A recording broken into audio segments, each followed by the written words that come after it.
Welcome to Beer Disciples. I'm Ross Quintana. I'm Rob. That's right, Rob. Just Rob. Just Rob today. He's incognito. He doesn't want you to know that this is Rob Hubbard. Social Security number. It's because we're drinking out of a 772. It's because we're drinking out of a can bottle. That's why. Bottle. Yeah. Okay, so today we are reviewing Boulevard Unfiltered Wheat Beer. And that is in an aluminum bottle, and 16 fluid ounces here. This comes from Boulevard Brewing Company, and they're out of Kansas City, Missouri. And the style here is a wheat ale, a little Different than Hefeweizen. It's not as estery as the German Hefeweizens. So it's a little bit of different style, and this is in particular a session beer, so that means it's going to be lower in alcohol and something that hopefully has good flavor, low in alcohol, that you could have multiple of. Say you're at a barbecue or you're at a work meeting and you don't want to turn into the drunk idiot, then a session beer is a good deal for you. So the ABVs on this is only 4.4 alcohol by volume. The IBUs are 14, so very low. That's typical of a session beer. Top beers in this category would be like New Glarus Cracked Wheat Ale or Three Floyd's Gumblehead, and that's in the wheat ale category, not the Hefeweizen. So anyway, the malts on this are two-row barley and pale, and then the hops are Bravo, Palisade, Simcoe, and Summit. So let's get to the cracking and see what we've got in the bottle. All right, so nothing to look at until we get it into the glass. So let's get a look at the appearance on this.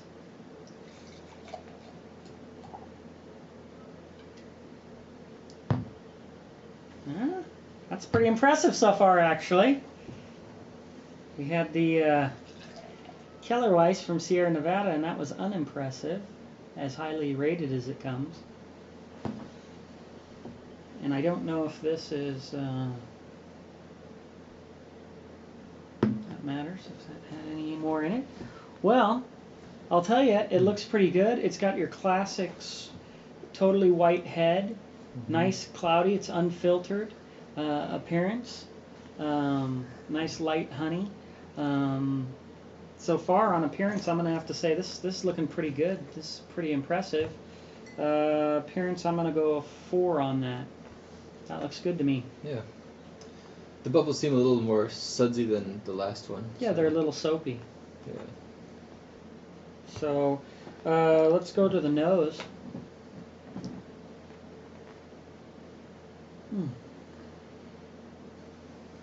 Well, you're still getting a lot of yeast there, but you are getting a little more bread notes for sure. I can smell the bread notes in the background. Yeah.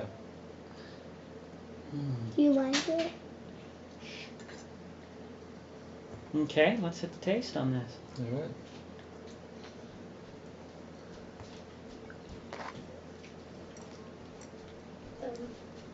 Oh, that's interesting. It's a little more smooth. Yeah, as a session beer, it's exactly kind of what you'd expect, in the sense that it's going to be lighter, it's lower alcohol. It's hard to make a session beer, a small beer that has a lot of flavor at the same time, without jacking up the IBUs or jacking up the alcohol content.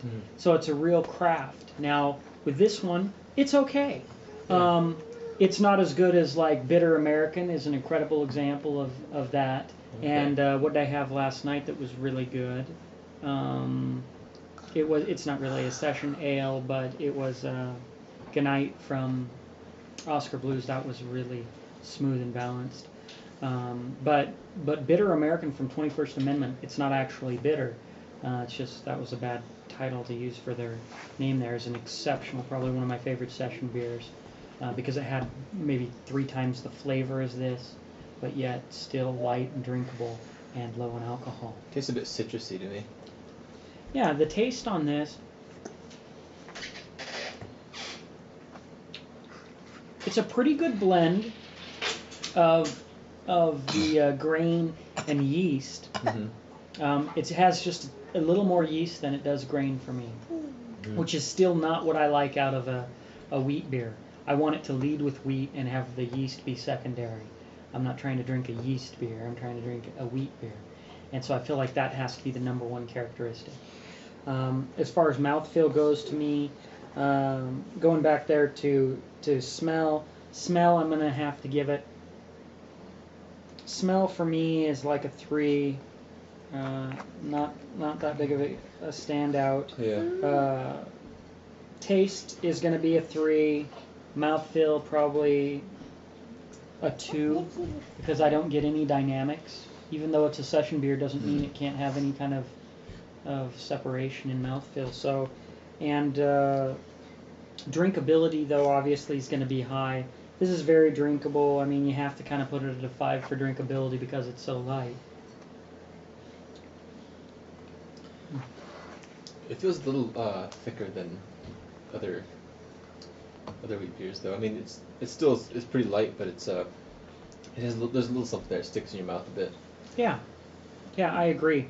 And you can definitely see where that soapy head comes from, because that kind of gives that, it's almost like that gelatinous mouthfeel, a little bit of silkiness, and that's kind of rubbing away the head on this. Overall, I'm going to say this is probably, for me, I'm going to say solid C, because it's more of that yeasty. I could have gone C+ if it was more wheaty. Yeah. But for me, it's a C, and out of 100, I'm going to say, even though I didn't like Kellerweiss, it was actually at least a bigger profile. I didn't like the flavor, but at least it was more bold.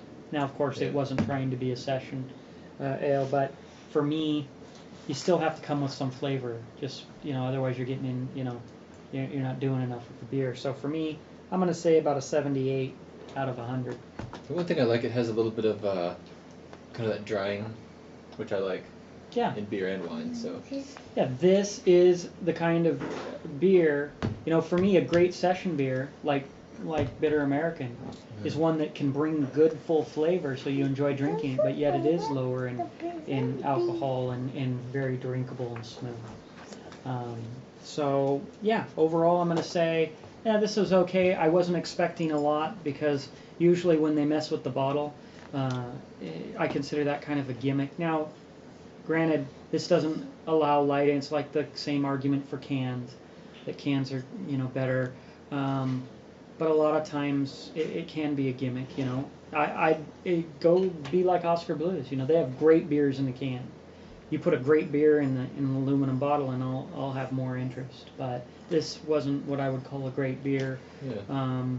So that tends to me to be a little more marketing than it is concerned with preserving the totally crafted beer. This doesn't taste like it was crafted with fine craftsmanship, that it needed to be preserved this way. So RateBeer overall has this at a 31 for the overall and 53 out of the style. So that's a pretty dismal rating out of 1,522 ratings. Now, that being said, it's won some awards. 2010 Australian International Beer Awards Silver, 2008 Great American Beer Fest Gold Medal for session beers. So a session beer is going to be a little bit lighter, but it didn't do very well in the ratings, which is always interesting when you see something that didn't do well in the ratings and yet it's won awards. It makes you wonder, well, how important are those awards if once people drink it, it's not that good? Was anybody else there? Was it like this against a Coors Light, and it won the bronze, or what happened? So anyway, some of the reviewers online that have reviewed this, Xander Kaufman gave it a B+ on YouTube, and the Beer Genius gave him 86 out of 100, which I think is being, I thought he was a little too generous, and same with Xander Kaufman. I've had much better session beers, much better wheat ales. Anyway, some top local options also that you can check out. Lagunitas a Little Something Something is number 2 on RateBeer, or I'm sorry, BeerAdvocate, and you can find that around town. And Southern Tier Hop Sun, which Southern Tier does a great job, and I'm looking forward to try them. You can find them around town. They're number 6 on BeerAdvocate. So, anyway, that's my thoughts. You can join the conversation. Share your comments below. You can like our page on Facebook and join the conversation there, facebook.com/BeerDisciples.